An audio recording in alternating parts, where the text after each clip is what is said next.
Vous êtes-vous déjà demandé pourquoi certaines personnes restent extrêmement pauvres, tandis que d'autres semblent accumuler beaucoup d'argent? Une étude conjointe menée par la National Public Radio, la Kaiser Family Foundation, et la Kennedy School de l'université Harvard, s'est penchée sur les causes de la pauvreté. L'étude a révélé que 48% des participants pensaient que les personnes pauvres ne faisaient tout simplement pas assez d'efforts pour s'en sortir, tandis que 45% estimaient que la pauvreté était due à des circonstances indépendantes de la volonté des individus.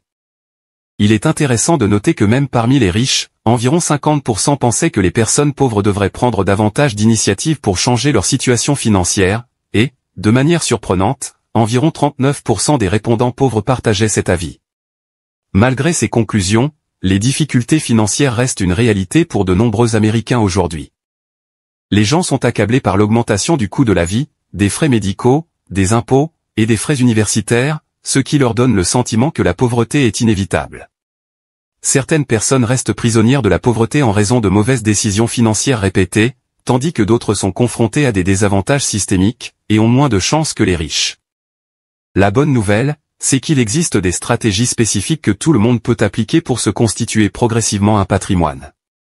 Mais avant de vous lancer dans cette aventure, il est essentiel de reconnaître les comportements qui contribuent à vos difficultés financières actuelles. Dans cette vidéo, je vais vous expliquer 8 raisons pour lesquelles vous pourriez être pris au piège dans un cycle continu de pauvreté. Bonjour à tous, et bienvenue sur le Titan Cuirassé, une chaîne où vous pouvez apprendre sur l'investissement, les finances personnelles, la gestion de l'argent, la psychologie, et sur beaucoup d'autres sujets d'éducation financière, parce que les écoles ne vont pas le faire à votre place. Si l'un de ces sujets vous intéresse, ou si vous voulez apprendre à mieux gérer votre argent, et à jouir d'une plus grande liberté financière, n'hésitez pas à vous abonner, à me laisser un like, et à activer la cloche des notifications pour être averti chaque fois que je publierai une nouvelle vidéo. Sans plus tarder, plongeons dans le vif du sujet. Numéro 1, vous ne vous fixez pas d'objectifs financiers. Un plan financier réfléchi et bien structuré est essentiel pour façonner votre avenir. Sans cela, vous comptez essentiellement sur le hasard pour améliorer votre situation financière. Pour surmonter vos difficultés financières et atteindre vos objectifs, vous devez définir des objectifs financiers réalistes, à court et à long terme. Classez ces objectifs par ordre de priorité, et notez les détails spécifiques de chacun. Le temps nécessaire, les fonds requis, et vos progrès actuels. Cela vous aidera à voir les étapes nécessaires pour atteindre chaque objectif, et vous permettra de tracer une voie réaliste pour l'avenir. Si vous ne savez pas par où commencer, un conseiller financier peut vous apporter une aide professionnelle. Cependant, si vous préférez une approche pratique, d'innombrables tutoriels sur YouTube et articles en ligne peuvent vous apprendre à élaborer votre propre plan.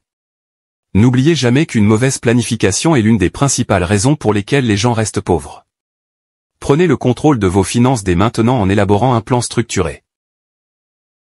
Numéro 2, vous n'épargnez pas en fonction des taux bancaires. Selon les statistiques de 2022, la plupart des Américains, 56%, n'ont pas suffisamment d'économies pour couvrir une dépense imprévue de $1000. Cela les expose à l'endettement et les enferme dans des difficultés financières. Contrairement à l'opinion populaire, l'épargne n'est pas réservée aux personnes à revenus élevés. Quel que soit votre âge, votre niveau de revenu, ou votre situation personnelle, l'épargne doit être une priorité. L'important est de prendre l'habitude d'épargner, plutôt que de se focaliser sur le montant que vous pouvez mettre de côté. Il est essentiel de définir des priorités. Si vous ne placez pas l'épargne en tête de vos priorités, il sera difficile de constituer un fonds, que ce soit pour acheter une voiture, une maison, ou pour préparer votre retraite. Beaucoup négligent le fait que même de petits montants épargnés régulièrement peuvent donner des résultats significatifs à long terme.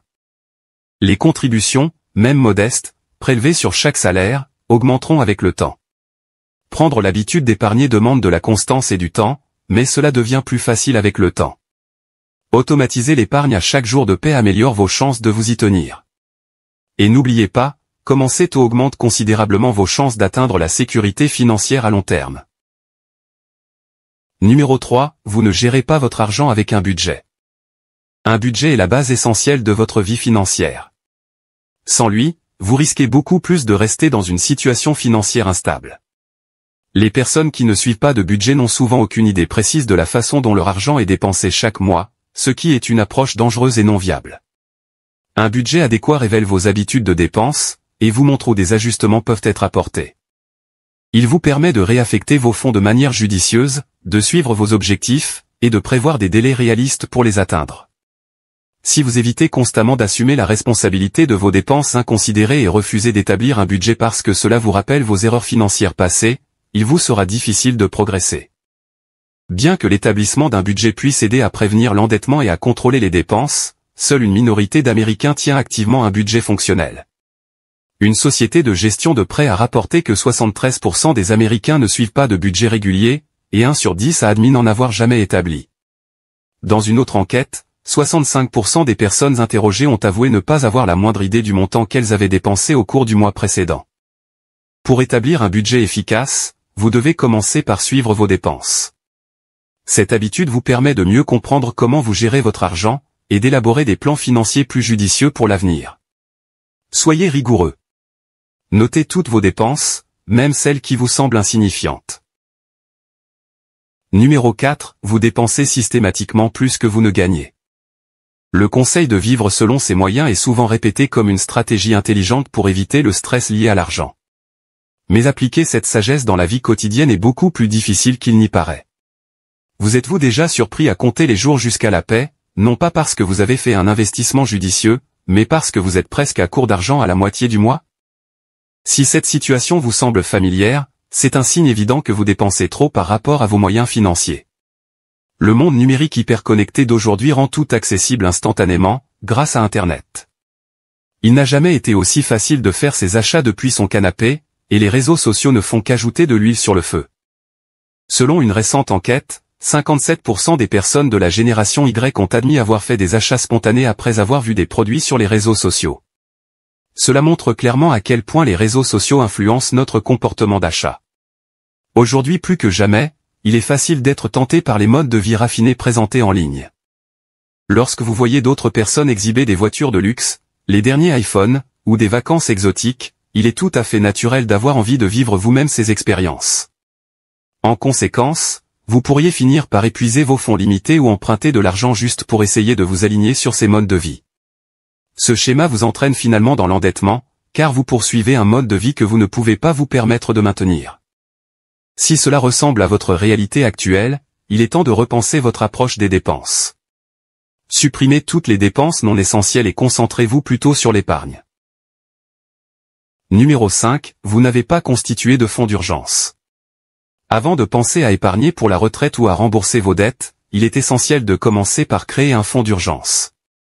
Un fonds d'urgence sert de tampon en cas de choc financier imprévu, vous offrant ainsi une protection supplémentaire. Vous pouvez perdre votre emploi à tout moment, vous laissant sans revenu régulier. Vous pouvez également être confronté à des dépenses soudaines, comme des réparations urgentes dans votre logement, ou un voyage imprévu. Disposer d'un fonds d'urgence vous permet de faire face à ces difficultés en couvrant une partie, voire la totalité de ses coûts. Cela vous évite d'avoir à puiser dans vos économies, ou à contracter des prêts à taux d'intérêt élevés. De plus, le fait de savoir que vous disposez de ce coussin de sécurité vous apporte une tranquillité d'esprit. Certaines personnes peuvent choisir de ne pas constituer de fonds d'urgence, et de placer directement leur argent dans leur retraite. Bien qu'il soit essentiel d'épargner pour la retraite, l'utilisation des fonds de retraite pour payer des dépenses imprévues peut créer des problèmes. Lorsque des dépenses importantes surviennent, elles peuvent être contraintes de retirer de l'argent de leur compte de retraite, une mesure qui ne devrait être prise qu'en cas d'urgence. Ce type de retrait réduit vos fonds de retraite futurs, et s'accompagne souvent de pénalités. Par exemple, puiser prématurément dans votre 401k pourrait vous coûter 10% de pénalités supplémentaires. C'est pourquoi il est préférable de disposer d'un fonds d'urgence distinct pour faire face aux imprévus, ce qui vous permet de ne pas toucher à vos placements de retraite, et de continuer à les faire fructifier. Numéro 6, vous ne dépendez que d'une seule source de revenus. Ne dépendre que d'une seule source de revenus peut sembler sûr ou simple au premier abord, mais si cette source venait à disparaître soudainement, les conséquences pourraient être graves. Que feriez-vous si votre entreprise fermait, si vous étiez licencié, ou si votre salaire était réduit de moitié? Le fait de dépendre d'une seule source de revenus vous expose à un risque financier plus important lorsque la vie vous réserve des surprises, et cela limite également la rapidité avec laquelle vous pouvez accroître votre patrimoine. Créer plusieurs sources de revenus vous permet d'augmenter vos gains beaucoup plus rapidement. Avec plusieurs sources de revenus, vous pouvez augmenter vos flux de trésorerie, et atteindre vos objectifs financiers plus efficacement, qu'en comptant sur un seul salaire. Si vos revenus actuels ne couvrent pas vos dépenses, il est temps d'explorer d'autres moyens de gagner de l'argent.